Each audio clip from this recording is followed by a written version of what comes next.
Magandang araw sa inyong lahat. Pwede pa bang tumakbo bilang presidente si VP Sara sakali at sakali lamang na siya ay matanggal sa pamamagitan ng impeachment bilang Vice President? Marami na po ako naririnig na nagsasabi na kapag natanggal daw si VP at na-convict sa Senado, ay hindi na raw siya makapagtatakbo. Ang dahilan po rito ay yung mga bigating krimen na po pwedeng gawin ng mga taong gobyerno ay merong kasamang parusa na perpetual disqualification from public office. Hindi po ito applicable or tugma pag ang isang tao gaya ng Vice President ay natanggal bilang Vice President sa pamamagitan ng impeachment. Ang dahilan po ay ang Revised Penal Code ang nagpapataw ng parusa ng perpetual disqualification for public office kapag ang isang taong gobyerno ay na-convict sa krimen na nagpapataw ang parusa ang ating Revised Penal Code for crimes committed by public officers, yung anti-graft laws o yung plunder law.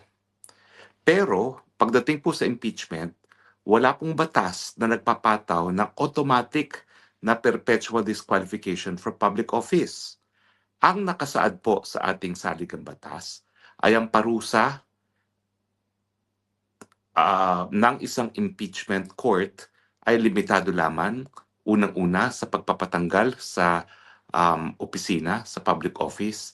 Pangalawa, and disqualification from any public office from the Republic of the Philippines. Ibig sabihin, hindi po automatic na kapag ang isang impeachable officer gaya ni Vice President ay mapatunayan nagkasala, ang automatic na penalty ay pagtanggal sa kanyang posisyon pero hindi po automatic na magkakaroon ng perpetual disqualification from public office. Kailan magkakaroon ng perpetual disqualification from public office? Ito po ay kapag ang desisyon ng Senado ay magpapataw ng karagdagang parusa na disqualification from public office. Hindi po yan automatic. Ang ibig sabihin, kinakailangan magbutuhan muli ang mga senador para dun sa karagdagang parusa na disqualification from public office. Now, sabi po ng saligang batas, bago mapatunayan o bago mapatanggal ang isang impeachable officer, dapat bumoto ang 2/3 ng Senado. Ang 2/3 po ng Senado, dahil 24 sila, ay 16. So kinakailangan po natin ay siyam na miyembro ng Senado para bumoto na not guilty para mapasura ang impeachment. Now, dahil hindi po automatic ang disqualification from public office, kailan mapapataw ang karagdagang parusa ng disqualification from public office? Dapat po bumoto ang Senado na magpataw ng karagdagang parusa.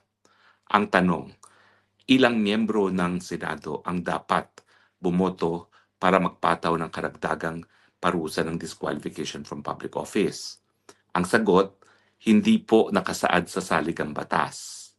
Pero kung babasahin niyo po ang probisyon ng impeachment sa ating 1987 Constitution, mukhang kinakailangan din ng 2/3 vote na requirement para ang isang impeachable officer ay matanggal sa kanyang posisyon. Pero kung titignan naman natin ang tradisyon ng Amerika kung saan hiniram natin ang probisyon ng impeachment, yung pangalawang boto kung magkakaroon ng perpetual disqualification for public office ay kinakailangan lamang ng majority vote. Yan po ang patakaran o siste sa Amerika. Hindi po natin alam kung ganyan din ang magiging desisyon ng Senate sitting as an impeachment court. Now, sa ating kasaysayan, iisa pa lang ang natatanggal sa pamamagitan ng impeachment, si dating Chief Justice Renato Corona. Pero nung siya ay natanggal, ang parusang pinataw lamang sa kanya ay removal from office. Wala pong karagdagang parusa na disqualification from public office. Lahat po ng mga impeachment na naihain, hindi po natapos. Gaya ng impeachment labang kay Erap na hindi po natapos dahil ang sabi ng Korte Suprema, siya ay premature na siya ay nagkaroon ng constructive resignation. Yung kay Ombudswoman Gutierrez, siya po nagbitiw bago magsimula ang proseso sa Senado. Ganyan din po nangyari kay Andres Bautista na dating chairman ng COMELEC. Pero yung kay dating Chief Justice Davide at saka siyempre ngayon kay Vice President Sara Duterte, nabasura po ang mga impeachment complaints dahil ang sabi ng Korte Suprema ay hindi po sumunod sa proseso ng salik na batas ang Kamara de Representante nung sila ay naghain ng impeachment, articles of impeachments sa Senado. Naniniwala po ko na walang sufficiency in form and substance ang mga dalawang impeachment complaints laban kay VP Sara. Dahilan para mabasura siyang mga impeachment complaints na yan sa level pa lamang ng House Committee on Justice. Pero dahil ang impeachment po ay isang legal and political exercise, naniniwala naman po ako na dahil si Marcos ay nais manatili sa posisyon forever and ever, gagawa niya ng paraan na makuha ang sapat na boto para mapadala sa Senado ang impeachment complaint laban kay VP Sara. Naniniwala po ako na kung walang sufficiency in form and substance sa Kamara de Representante, lalong walang sapat na ebidensya para makonvict si Inday Sara Duterte. Pero dahil ito nga po ay legal and political, kung iipitin nila ang mga senador para bumoto para sa impeachment, ang tanging parusang mapapataw ay ang pagtatanggal sa Vice President bilang Vice President. Pero para hindi siya makatakbo bilang Presidente sa 2028, kinakailangan magpataw ng karagdagang parusa ng perpetual disqualification from public office. At ang hindi malinaw ngayon ay ilang miyembro ng Senado ang dapat bumoto para dito sa karagdagang parusa. Maraming salamat po sa inyong patuloy na pagtangkilik. Ito po ang inyong spokes ng bayan nagsasabi, I love you, Philippines. You're the only country that I have.